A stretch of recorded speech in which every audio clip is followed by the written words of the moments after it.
Speaking of strategy, Molly, this one's for you. It's for the whole table. Republican strategists are reported looking to move away from the term pro-life after clear election losses following the fall of Roe. At a closed-door meeting of Senate Republicans this week, the head of a super PAC that is closely aligned with Senate Minority Leader Mitch McConnell presented a poll that showed voters are not resonating with the term pro-life. That's according to several senators who were in the room. My gut is they aren't resonating with a whole lot more than just the term, but okay. While NBC News has not independently reviewed the poll, Senator Todd Young of Indiana summarized the meeting as being focused on, quote, pro-baby policies. When Young was asked whether senators were encouraged to use that term, he said it was just a phrase of his own making. Meanwhile, Senator Josh Hawley of Missouri said this of the meeting, quote, many voters think pro-life means you're for no exceptions in favor of abortion ever, and pro-choice can now mean any number of things. So the conversation was mostly oriented around how voters think of those labels, that they've shifted. So if you're going to talk about the issue, you need to be specific. Well, Molly, one of the things Republicans have been doing, and they even have done it on this show, and it's been so frustrating, Republican candidates, is talk about abortion. And they say, you know, Democrats want abortion in the ninth month of pregnancy.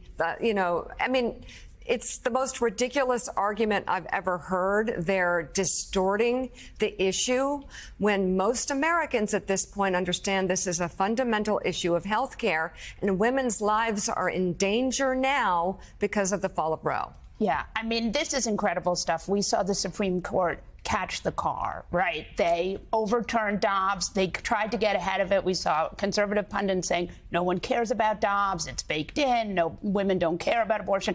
And what happened? We really saw firsthand that abortion is health care.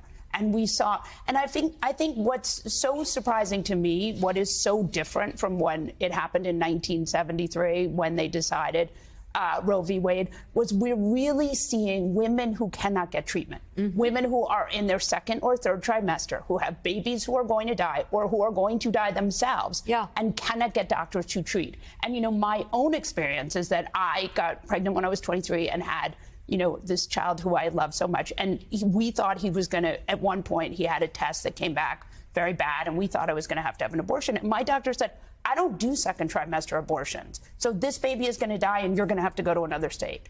And I'm telling you, it turned out fine. He was okay. The test was fine. But like, this was a child I desperately wanted who goes to college now. And, you know, this is what happens. This is what we're seeing. Women unable to get treatment from doctors. We've interviewed them. I mean, Tom, as you have written about this, it's a game changer, I think. I think Republicans are way off. Tommy Tuberville is way off on this when he says we're Republicans, we're against abortion, right?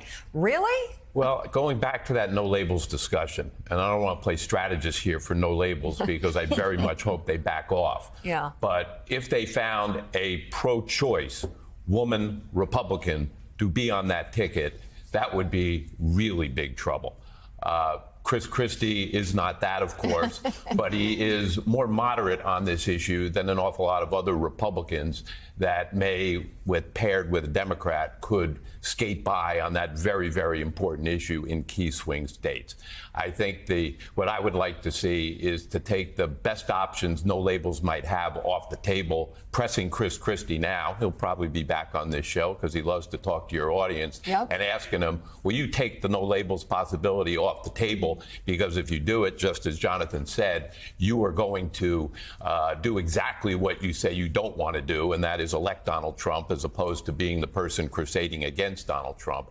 But this abortion issue is clearly so powerful in swing states that it has the possibility of overcoming a third-party challenge, given how we've seen Wisconsin and some of the other states vote here.